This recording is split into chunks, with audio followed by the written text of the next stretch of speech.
When I first got the pizzeria in 2017, I never made pizza before in my life. It was a learning process. The way that we approach the dough is not very simple. We're using a pre-ferment, we're using our own starter. Dough is like us. Some days you have a headache, some days you don't want to go to work. It's mostly waiting time, so we try to fill it up doing other pastry. Olive oil cake, Mille-Feuille, we have the bomboloni, we got the Focaccia, Gelato, so it's a good amount. On a busy day with a line out the door, probably can serve 1,000, 1,200 people. There is nothing better than make dough, make pastry, make people happy. It's beautiful.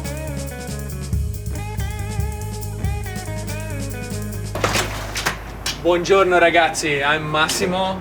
I'm the dough man here at L'Industrie, and today we're gonna make some dough. Welcome in, it's already late, let's go guys. This is my beautiful shop. This is Teo, Riccardo, Alex and Gabriele. We usually get here in the morning at 5:30 to do all the production, but it's 6:15 guys, let's go make some focaccia. Okay guys, let's go. This is our pre-ferment we usually use for the focaccia. It's called biga. Make it the afternoon of the day before. Flour, 45% of water and 1% of yeast. You have to do more step when you work with the pre-ferment, but the flavor profile of the dough is totally different. You definitely have a better result. You can smell the alcoholic fermentation of the biga.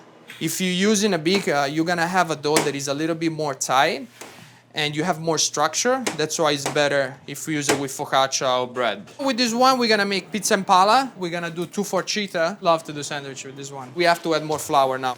So let's go. In our focaccia, we usually use whole wheat. We're just gonna use like a 1% of sugar inside. The yeast inside the pre-ferment is very weak, so you wanna add something to kind of like wake up, you know? It's like an espresso for humans, you know? We're gonna add some fresh yeast. We can start mixing the flour. We give it like 30, 40 seconds. We're gonna add the biga and then we start with some water and we try to build the gluten together. So when I opened the pizzeria, I called a guy from Rome to learn how to make pizza. That was one of my first days. He explained me how to use biga and all the pre-ferment. Then during the years, we always modify a little bit the recipe. I wanna just show you like how the dough is different right now. You see how the gluten is ready to accept the salt now. When you go with the salt and water, all the dough breaks apart and then it comes together. Listen to classic music, this one. The sounds of the dough slapping inside the mixer is very relaxing. Buongiorno, son! I'm a morning guy, so I love come here when it's dark outside. It's the best part of the day, I feel. The way that it looks, the dough, we say in Italian that it's in corda. I mean, it's all straight, it didn't break apart. This one is very satisfying now, look. Look how it shines, it's great. We have to wait that it double in size, then we divide and we shape it. We're gonna start measuring the ingredients for the pizza dough. Who's that? Spider-Man. This is Spider, the movie, you know, the family. And then I have always Santo Andrea Pirlo, always watching us, you know, when we make dough. This is the maestro, this is the real maestro. I'm a big soccer fan. How many Polish we have, Ale? 3.5. So we know already that this morning we have 3.5 pre-ferment inside the proofer. Polish is the liquid pre-ferment. We use it for our pizza. With the Polish, you're able to get more extensibility on the dough. So it's easy to stretch the pizza, right? So we have to measure all the ingredients to basically make 175 dough. So first steps, we're gonna measure some 00 flour. It's gonna be 35 kilo. I moved here in 2014 from Italy, and the reason why I moved here was to play soccer. I didn't do that great, so I started working in a restaurant. I never made pizza before in my life, or never worked into a kitchen. The first months too, it was terrible. I remember I didn't know how to do nothing, zero. But I figured it out with time. Pizza is pizza. The difference is the temperature that we bake it. I don't understand all this New York culture. They say, oh, this is New York style, this is Roman style, this is Neapolitan style. With this dough, I can definitely make Neapolitan style. If I go into baking in an oven that is 450 Celsius, you know, you make Neapolitan style. The way we bake here is around 340. We do everything in Celsius here. I don't understand Fahrenheit. I don't understand pounds. I think the measure here in America, they're very like, I don't know why you guys, you want to complicate your life. Do everything in grams. Do everything like in centimeter. It's so easy. Gabri, how many flour do you think we order for a week? What is it, 2,000 pounds a week? Even more. Next step, we're gonna create an autolyse. Autolyse in Italian. The autolyse is you go in with like 60% of water, you mix it for a couple of minutes, and you let it sit for an hour. You're gonna have a better structure in the dough later on. This is a water meter. It helps me to get the right temperature of the water. My flour right now is at 22, so you probably wanna go higher than 25. It's gonna help the fermentation.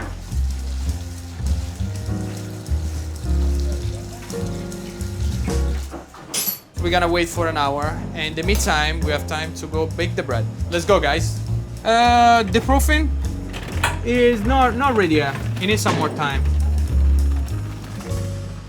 So we're a little behind with the schedule for the bread, so we're gonna step into the Mille-Feuille. It's puff pastry dough. Flour and water. We put some vinegar in to give a little bit more taste. The next day we start folding it with the butter. We have to keep going in the fridge all the time. That's why we start a couple of days in advance. So the reason why we're doing this dessert is always like a learning process. It takes us a lot of time to figure it out. Why we wait in the morning for the dough? We have time to learn other pastry. We bought a book with pastry and we learn how to do it. Now all the folds are done. We just have to stretch it.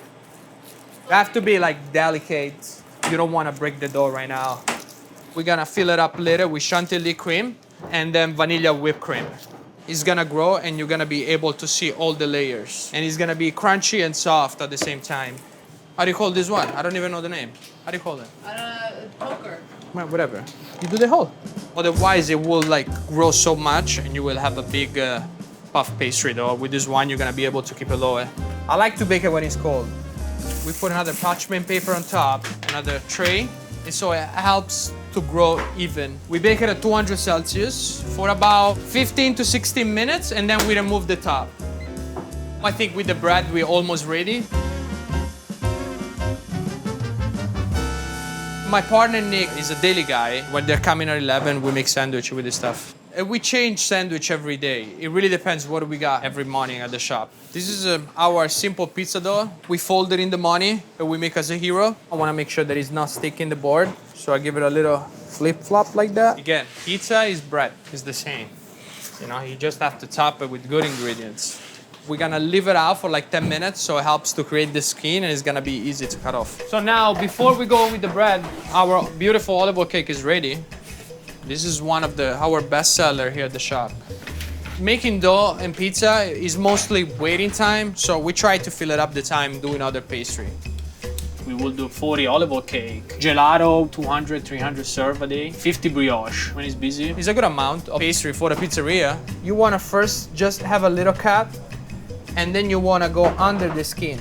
It helps to open the bread inside the oven, so you're gonna be able to see all the structure inside. So now we're gonna go in. It's 245 Celsius right now. Got it?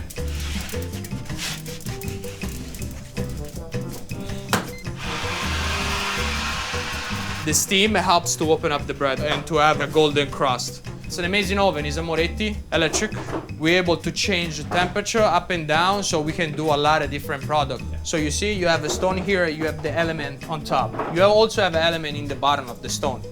So with these two, you're able to really control the temperature. You need to have an oven that at least holds like 300 Celsius. It's more important how it keeps the temperature, and I feel with this oven, we can keep up. You see the crust is start to get that gold color in the back. So we're gonna open the valve. So all the steam is gonna go outside and it's gonna dry out the product. In the back, it's always more hot. So you wanna turn it half bake. The bread is ready, guys.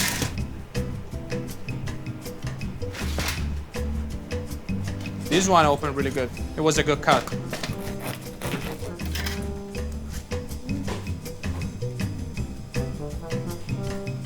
Now we have the best part of the day. What's that? It's a blower, so we can clean the oven.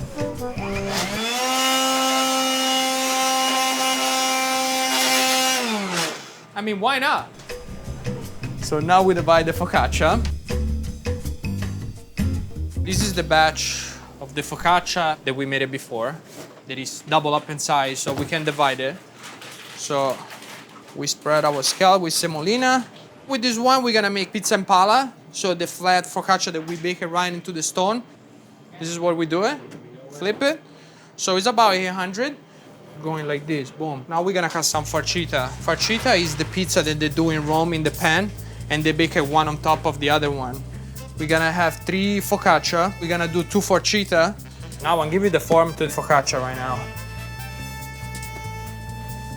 Want to give it a rectangular long form so it's easy later to stretch it. Want to close the door and then put it in the bottom so it actually stay closed, you know. It's very important to close the door. This one is gonna go in the proofer for the last fermentation. It's 9 a.m. now, we're very behind, but I'm gonna clean the station and we're gonna go finish the pizza dough.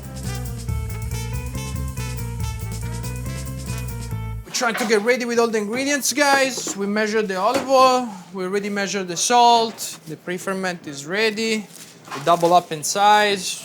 Overnight, the gross is made from 4 kilo flour and 4 kilo water. And you can see that it's ready when it starts to fill down in the middle. Look, now it's perfect to use it. We're gonna put inside the polish now. You give it time basically to flour to absorb the water. The polish, this one is created with the fresh yeast. Guys, can you remove the tray of the Mille-Feuille? Yeah, the 16 minutes are done. So he's gonna remove the tray and we're gonna put some sugar so it caramelizes. Okay, the last polish. That one is the starter that is probably like 5-6 years old. This is the sourdough starter. We created here in the pizzeria. This is more for like a flavor profile. I want to taste a little bit of sour in my pizza, you know, but not too much. That's why we only use a 5% of this. Now we're going to mix.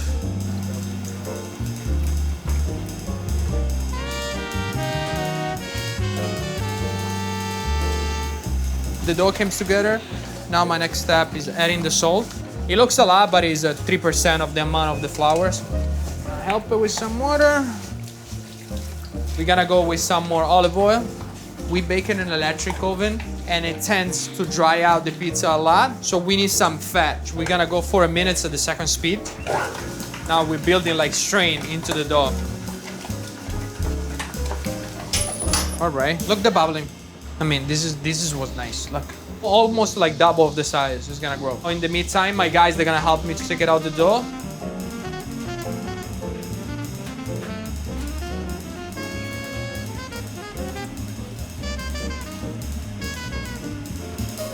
It's about 10 a.m. We're gonna go make some gelato. We're dealing with the delivery flour right now. Oh, never People mind. don't think we pay our bills, but we pay on time. Right, Blair? See? Technically, I don't work in a pizzeria. I'm a fireman. We just put out fires all day. Hi guys, this is Nick. He's my partner of L'Industrie guys. Pizzeria. He's the sandwich guy that we were talking about before. I'm the one to make sure we have integrity in the streets of New York with pizza. We're gonna make a batch of pistachio gelato. 2020, when we were a little shop, I went to Chicago, I took a class. I didn't learn nothing because it was only like 2-3 days. But then when we reopened the shop, we get a soft serve machine and we started to make gelato and it's been doing very well and we've been learning a lot. This is the first step. We put in milk on the stove, heat up to 45 Celsius. So it helps to dissolve better and emulsify in the product. The secret is basically to use good milk. The temperature drops down. And slowly we have to go up to 85 Celsius. Now we go with this beautiful pistachio. This is 100% pistachio paste from Sicily. It's kind of expensive and also we gotta use it probably like between 10 to 8% each base. So now we're gonna blend this one. We blend it, I let it go for a couple of minutes. I mean now it's hot, but very good. Now we're gonna let it cool down, this one. I'm obsessed with gelato. We wanted to have gelato ready and serve at the moment. That's why we chose the soft serve machine. And we can go in to bake some focaccia. So here we have the dough that we made it before, the focaccia, that it's basically ready. Focaccia or pizza bianca, whatever you want to call it. At the end, it's the same dough, but you can do different products, you know? This one, we're gonna bake it straight into the deck without any pan. Go with some olive oil. Look, you wanna create some hole so it doesn't grow too much. And then we go straight to the oven. We stretch it more. When I'm pushing the dough down, I try to move the air around. I just want to make sure I have a even product. When we started working together, he was focusing on the dough, how to make the pizza dough best. When he kind of got a little complacent with that, it was, all right, now let's start making pastries. And then we started making more pastries. Then it was ice cream. And then, you know, everything he does, he's like very obsessive with. So every year he's been pushing the envelope more and more. Traditional Roman style pan is a blue steel pan that we have to bake it for like 3-4 times before you use it. So the balance between crispy outside and creamy inside the dough is gonna be super delicious. This is the same dough, but we're gonna cook it into the pan. This is gonna be the bottom, right? If you let it relax for a second, it's gonna be easy to stretch. And you bring the dough into the corner. Olive oil around. Now we stretch this one. Again, we remove the flour. You don't wanna have too much flour on top, so you have that taste of burn. You're gonna still create the oil.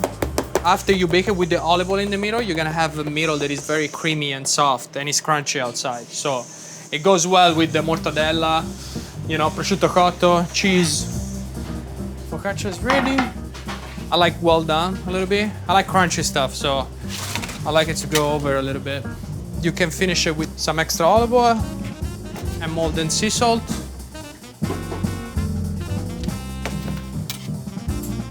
It's very hot. So now I'm gonna cut the middle. That's what we're trying to do. You see the middle, how it's like buttery and soft? Let's finish this one with some mortadella when you can.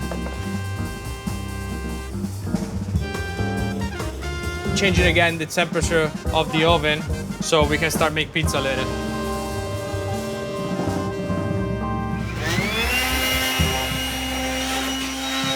We expect the big day. We're gonna try to get ready. We're gonna start making some pizza for the house. We remove it gently from the dough tray, dust it up with flour. It helps you to have a round shape. Then you go into the marble, you slap it, you remove all the flour, and then you stretch it little by little. You have to be gentle. The gravity helps to stretch the dough itself.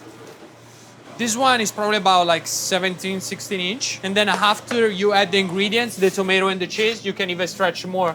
1 full spoon. You see, we spread the tomato, like we leave a little bit. I like the cornicione, the crust. Grande mozzarella from Wisconsin. You don't want a cheese that is a lot of milk inside. It has to be low in moisture because you have a long bake. It's gonna be soggy on the pizza, basically. I don't like to go super heavy with the cheese. With too much cheese, you kind of like cover the quality of the pizza. Yeah, the way we make pizza is almost like a gourmet station. Here, no toppings, just someone focusing on making the best pie they can make. And when it comes out of the oven, the guys will cut it, put the toppings on there, reheat it, and then when it comes out, garnish it post-bake. We do that so it stirs the quality. Like you don't want a pepperoni pie that's been sitting out all day, right? And the best part about it, we never have waste. We're only making what we need. You see, when I say not too much cheese, that's what I like, the caramelization of the cheese and the tomato. It's crispy and juicy at the same time. Yeah. The baking time here at 340 is about 5 minutes. We're gonna get probably around 10 pies right now. Between 6, 7 red. We're gonna have 1, 2 white, enough to start the day.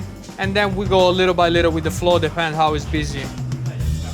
So guys, door is open, 12 o'clock. We don't have that much space, so unfortunately I have to kick you out. But thank you so much for joining me today. Come visit us and taste the pizza. Look, it's amazing.